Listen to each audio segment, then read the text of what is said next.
देखो, जीवन में कभी भी हमें अहंकार या घमंड नहीं करना चाहिए।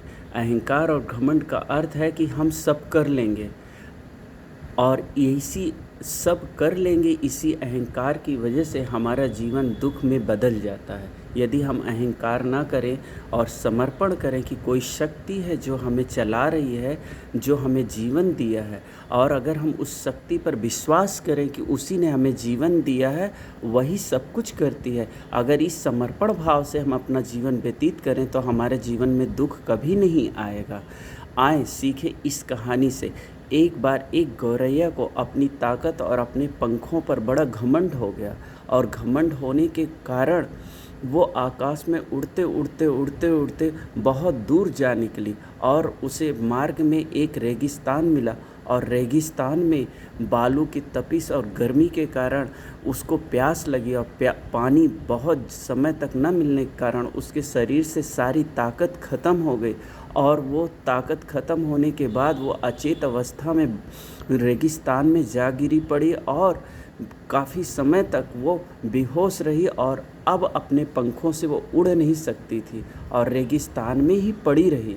तभी मार्ग से जाते हुए एक कबूतर की नज़र पड़ी, तो कबूतर को दया आई, तो उस गौरैया के पास गया और गौरैया से पूछा कि आप यहाँ कैसे।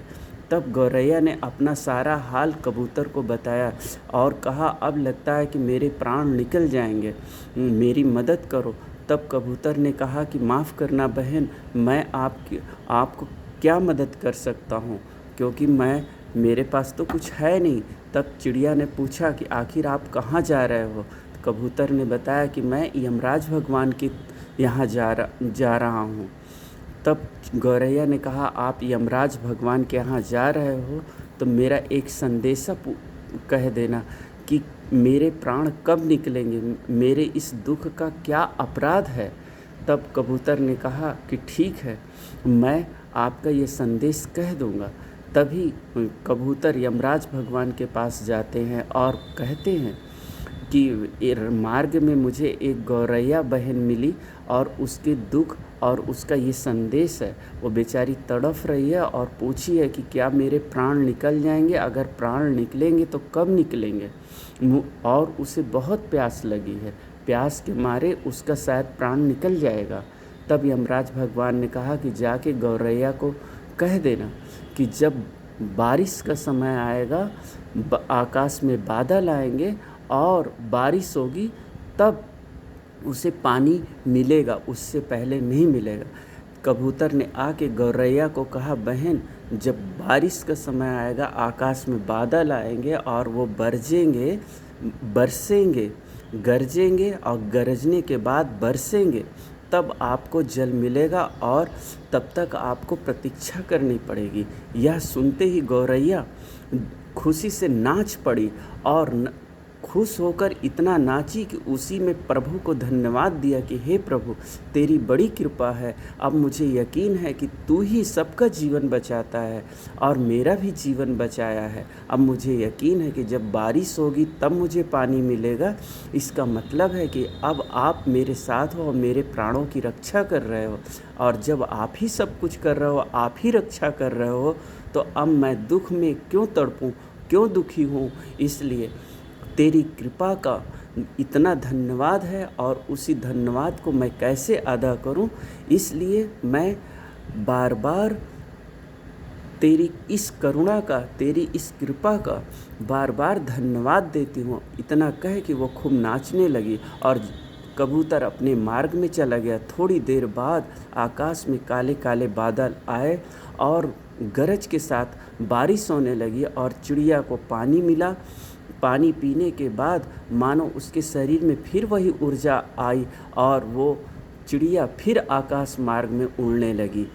कहानी का पूरा मोरल है, का अर्थ है, यदि हम जिसने जीवन दिया है उस पर पूरा भरोसा रखें तो अवश्य ही हमारे जीवन में दुख तो आएंगे, लेकिन बहुत जल्दी ही वो हमारे जीवन से चले जाएंगे। और अगर दुख रहेगा भी तो हमें कभी कष्ट नहीं होगा। इसलिए जो कुछ भी काम करें हमेशा उस परमात्मा को समर्पित करके करें।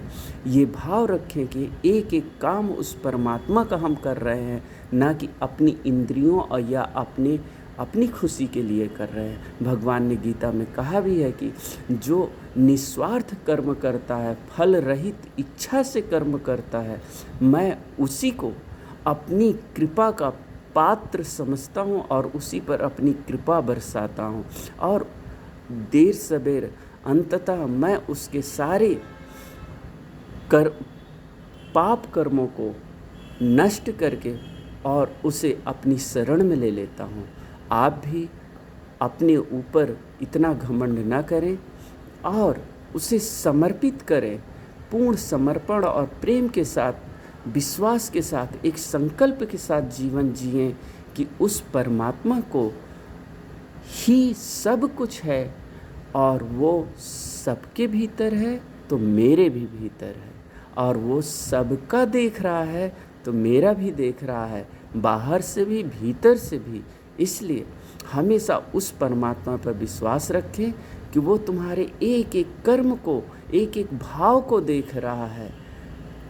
और जब आपके पास ऐसी समझ आ जाएगी तो आप देखिएगा, आप कभी उस गौरैया की तरह, उस चिड़िया की तरह आपका भी जीवन पूरा नृत्य से, उत्सव से भर जाएगा।